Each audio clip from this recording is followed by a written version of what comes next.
Alright, this is a how-to video designed to be used by the regional contacts so that they know how to use the new data system and how to make their own mail merge for a regional contest.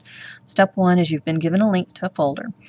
This is the folder here that's on my desktop. What I need you to do is take that whole folder that you've been given the link to and copy it over into your own desktop, your laptop, jump drive, whatever it is that you're going to be saving your data to. I want you to make a copy of it and put it on your desktop, and you're going to work and do everything out of that folder.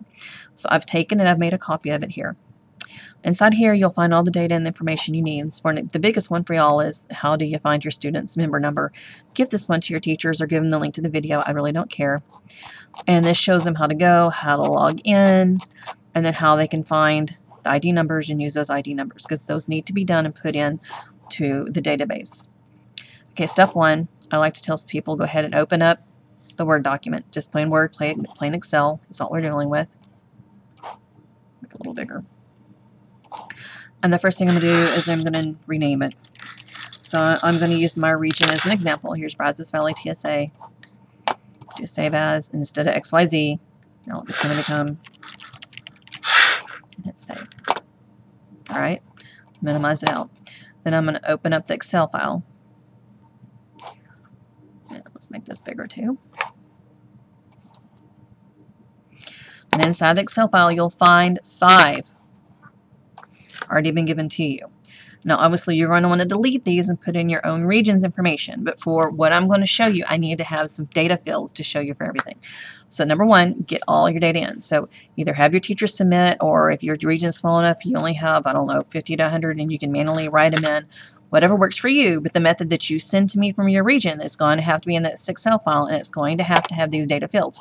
You're going to have to give me last name, first name, chapter number, junior high or high school, what their grade level is, school size, male, female, category, region, student number, level 1 or level 2, and awards earned. Maybe a 1, 2, 3, 4, 5, or maybe a 0.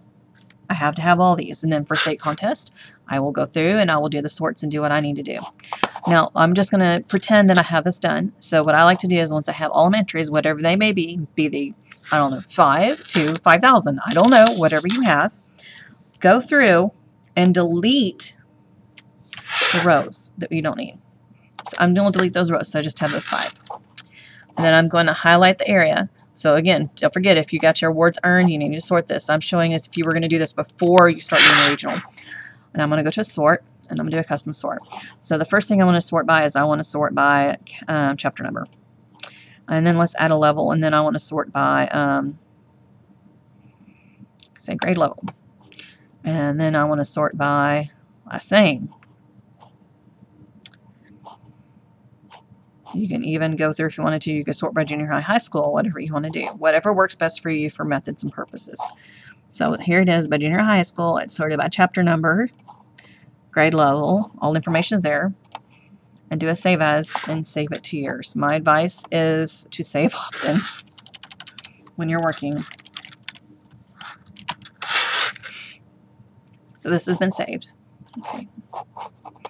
Go back in here. Now we're simply going to do a good old-fashioned mail merge. If you go to mailings at the top right here and do a mail merge, step by step, just a regular letter, use the current document, click next, browse, desktop. I'm going to go find that folder. There it is. Make sure you're using your Brazos Valley one. Gives you an error message, just click OK. It'll usually pull up. It may even say like blocked or whatever. It doesn't matter. Just pull it in. And then here's everything that I want to use. I'm going to tell it OK. Click next. And now I'm going to customize my field. So I'm going to click here. So more items, last name, insert, close. First name, more items, chapter number, junior high or high school. We do need to know that, so we make sure they're in the right place.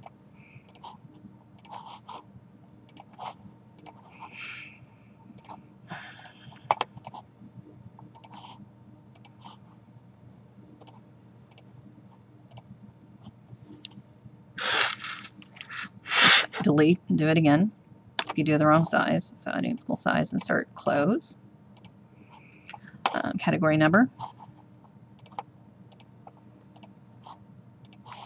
region number,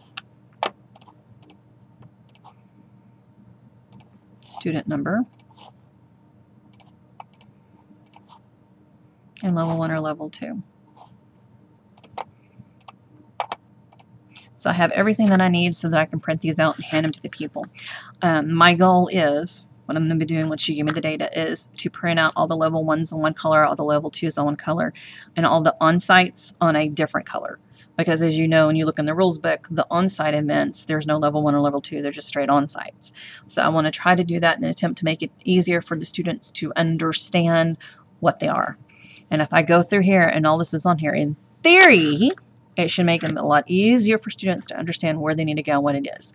And then I will have these sorted out by chapter number, and when you walk in as the advisor, I will give you your whole chapter. And then you take these and you put them on your projects. If it's an on-site, they carry this piece of paper with them in to go do the on-site, and then give it to the judge running the event, because the judges are simply going to go through here at the bottom and they're going to note what it is.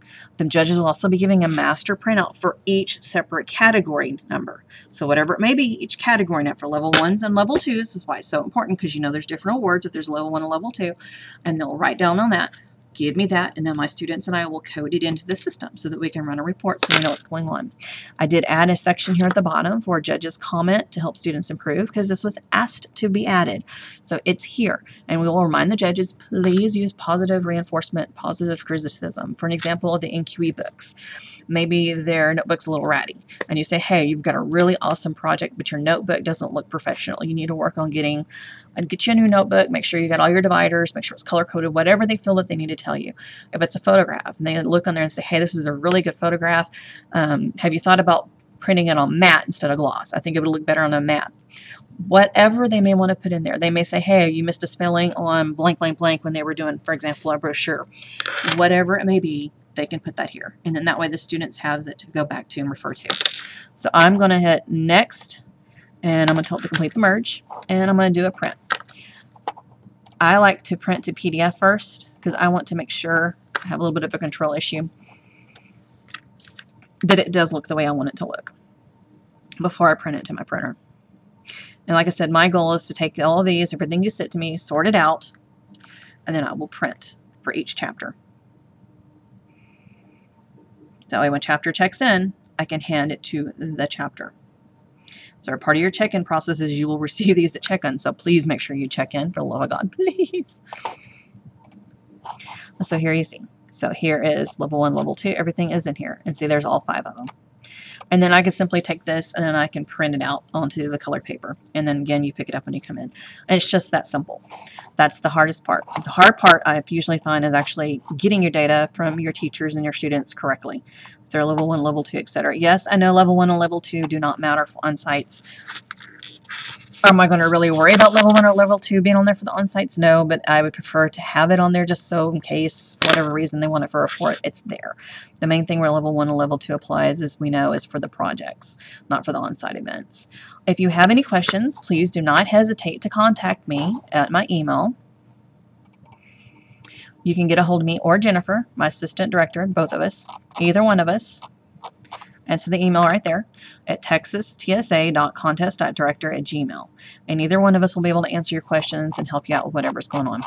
Have a wonderful one. See you shortly at State Contest.